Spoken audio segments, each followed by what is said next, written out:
we have a very, very important real estate things to talk with you today. We are here with Arik, a professional home inspector, and we're going to learn a lot about real estate investing and about the importance, maybe the most important point in the real estate investing process when we are in the due diligence process, looking to check if to continue and close the property or not.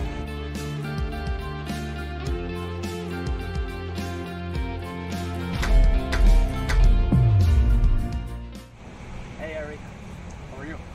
Great, thank you for joining us, and I want to start with you actually from the beginning of the process and have your tips, I would say, from the investor standpoint. So there is an investor or a client and he's looking to find an home inspector.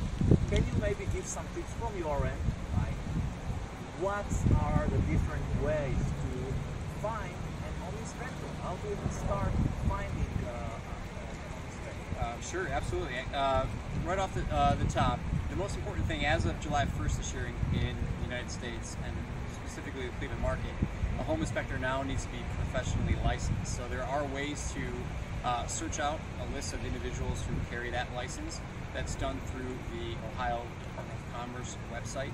So that's the best place to start. Of course, nowadays Google is always a great tool. Any reputable and established inspector should have a functional website, a number of reviews and things like that. And then specifically from an investor's standpoint, one who is sort of set up to work with overseas clients, accept payments electronically, maybe offer some so extra we're service. going to talk about that. That's Sure. an important point element. You know, when we are vetting the home inspector, we need to have our criteria. So first of all, you're right. If we put it like into an observation, when we are talking about the home inspector, we want to make sure that we're working with a certified, licensed inspector. So searching in the right places can make sure that we are reaching that person, and we always want to verify and ask this question. We're talking about vetting home inspector, and obviously Google, eventually any tools that have recommendations about suppliers, you know, like the Google reviews tool or other tools are great, so we know like, okay, this is a recommended person that we can work with. So thanks for sharing that, and I think it takes us really to what you've said right now. You started talking about like how to vet the right home inspector, and right off the bat there are some things that are related like to what kind of I would say not maybe what kind of investor are you, because like if you're out of the country investor, a payment is something important that needs to be taken into account. But I think there are other things in general to take into account, like okay, what is the experience of the home inspector, like in the area, in the type of structure. We don't want to be the first clients of home inspector inspecting our property. So can you maybe talk about that and say like, here are my tips and questions regarding questions to vet the right home inspector for you? Yes, absolutely.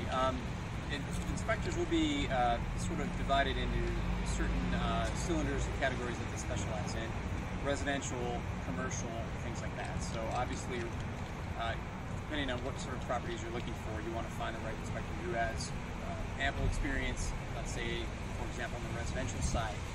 In the Cleveland housing market, there's a variety of homes. You know, it's some of the housing stock is older, and there's also a lot of new construction. So you want to find someone who has good experience in the type of property and also the age and sort of methods of construction and things that were used during the time of the properties that you're looking at.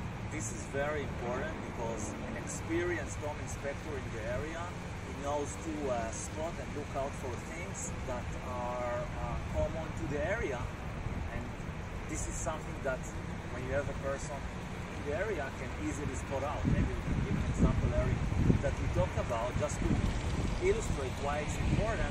For example, what we talked about with the lead pipes like that we have. Yeah, that's a great example. In the Cleveland area, there's a lot of lead water supply pipe still. It's my understanding Cleveland has the second most lead water mains of any city in the United States. Obviously, when you're talking about lead, there's health implications, and it's also a major expense to replace something like that. Typically, it's about $5,000 or $10,000. So you want an inspector who's going to be aware to look at things like that to not only prevent any health issues, but also to prevent large expense down the road for you. Electrical, knob and tube is a sort of an antiquated wiring system. It's very common in the homes in the Cleveland area, and not always problematic on its own. So there's certain key things you want to look for when you see a home with that sort of electric system, and you want an inspector who's familiar with that and is not going to unnecessarily call things out and make sure things are done in code and properly done. Yes, I think this is very important. Maybe for investors that are beginners, it's harder to ask the right questions, but the more as an investor we are familiar with the area, we can actually prompt and ask an important questions when we vet. Because another example, Eric, is like different cities, different requirements, and a really experienced and professional inspector in the area would know to call out in the inspection, hey, this might be a thing that would call with the city point of sale or things like that. Can you maybe give an example and talk a bit about this aspect? Yeah, like for example, downspouts, which handle the rainwater from the roof. A lot of cities won't allow those to be discharged to the surface, and they need to be tied into a below ground system for handling that. And over the years, as a home has remodeling done, work done, some of these things might not have been done to the local codes, which again, as you hit on the point of sale, it's a big issue there then, because you're further along in the transaction, and if this comes to light, that needs to be taken care of. You can either allow your deal not to close, or again add a big expense to your bottom line. And the reason it's important is because investor might say, well, I'm going to have a point of sale, and I will see the point of sale report, and I know what is called out. But sometimes there are things that might not be called on the point of sale report, and you will get it on the back end with the first rental inspection. So I think what we can summarize for this important video, and we're going to in a series of videos to talk about all the process, so please be with us. What we wanted to talk with you today are like the first steps of finding inspectors and vetting out inspectors.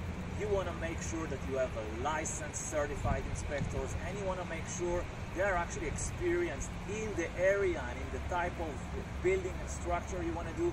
The more you are getting into the fine details of the experience, making sure your own inspector already done that consecutively many times, you are reducing your base risk. And obviously, for you being like an experienced investor, knowing to ask the right questions can help you make sure your own inspector has the right experience. Eric, thank you. Any other tips, thoughts, or highlights as it relates to the, let's say, process parts of finding, how to choose an inspector, or how to vet out an inspector? Well, you hit on it. Experience is key. Having the proper certification, but additionally, having someone who can share a sample report with you. That's really important. Again, a website is a really useful tool.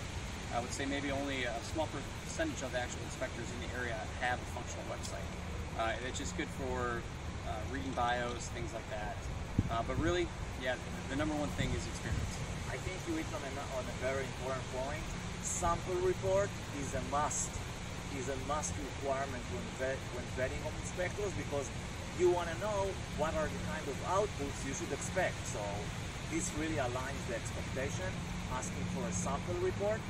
And I would say more than that, these are things that we are doing, and we'll talk about things that we have developed through the years for like out of the country. It can be out of the town, it can be out of state, like any buyer that is not physically on the ground. Like if you are on the ground, most of the time, like people would meet the home inspector on the inspection date, but we are out of the country, we are not doing that, and we still can mitigate and find solutions for that. And these are things you should and want to talk with your own inspector if he has experience working with out of the state, out of the country clients, and how we can help them. For example, one of the things that we have developed is kind of a video to walk through the property. Yeah, really, that's one thing, as you're saying, if a person's not able to attend the inspection, no matter what the reason, but of course, if they're overseas, the inspector is operating as your eyes and ears. So it's a really important part of the process. It's a really important decision to make, that you have that person's trust and that they're able to communicate. So yeah, the videos we found have been really helpful. Not only does it allow you to see the property in much more detail, but I'll narrate that as I go through and kind of show you what will be featured in the report, and that really helps add a lot of clarity to what otherwise would just be a picture and a brief description in the report. Yes, great. So please stay with us. We're going to go a lot more into home inspector, the inspection process. Eric, as you said, the inspector is your eyes on the ground. Let me add to that from my experience, not only the eyes, but also the ears and the smell. We are going to talk about all of these aspects that the person on the ground can give you, and the home inspector is really set to be on your side, separate from other team players, other interests, for us to have this really trusty person with us can really mitigate our risk. So if you have more questions or comments regarding the first steps, how to find an inspector, how to vet an inspector, please write it here in the comments. We want this to be some kind of a resource for you. We will answer all your questions here. If you enjoy our materials, we really try to give you free, no-cost materials from our vast experience. We are working here on hundreds of deals together, and we would love to help you set on your course for real estate investments or through our system to leverage our experience. We would love to work with you as well. Thank you very much, and all of the best of luck in your real estate investment.